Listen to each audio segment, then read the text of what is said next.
ರಾಧಾ ಮತ್ತು ಕೃಷ್ಣರ ಪ್ರೇಮ ಕೇವಲ ಸಾಮಾನ್ಯ ಪ್ರೇಮವಲ್ಲ, ಅದು ಶುದ್ಧ ಭಕ್ತಿಯ ಹಾಗೂ ಆತ್ಮೀಯತೆಯ ಸಂಕೇತವಾಗಿದೆ.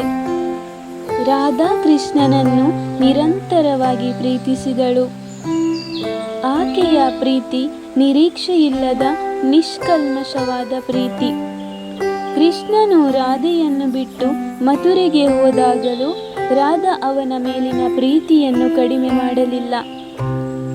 ಆಕೆಯ ಭಕ್ತಿ ಮತ್ತು ನಿರಂತರವಾದ ನೆನಪು ಕೃಷ್ಣನಿಗೂ ಶಕ್ತಿಯಾಗಿ ಕಾರ್ಯನಿರ್ವಹಿಸಿತು.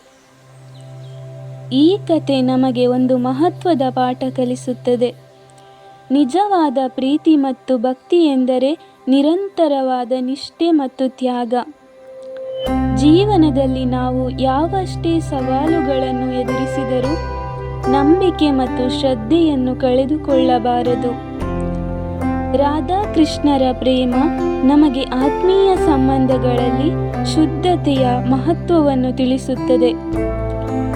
ಈ ಕಥೆಯ ಮೂಲಕ ನಾವು ಪ್ರೇರಣೆಯನ್ನು ಪಡೆದು ಜೀವನದಲ್ಲಿ ಪ್ರಾಮಾಣಿಕತೆ, ನಿಷ್ಠೆ ಮತ್ತು ಶುದ್ಧ ಭಾವನೆಗಳನ್ನು ಬೆಳೆಸಬೇಕು. ಪ್ರೀತಿ ಎಂದರೆ ಪಡೆಯುವುದೂ ಅಲ್ಲ, ಕೊಡುವುದೂ ಅಲ್ಲ ಎಂಬುದನ್ನು ಈ ದೇವಿ ದೇವರ ಸಂಬಂಧ ನಮಗೆ ತಿಳಿಸುತ್ತದೆ.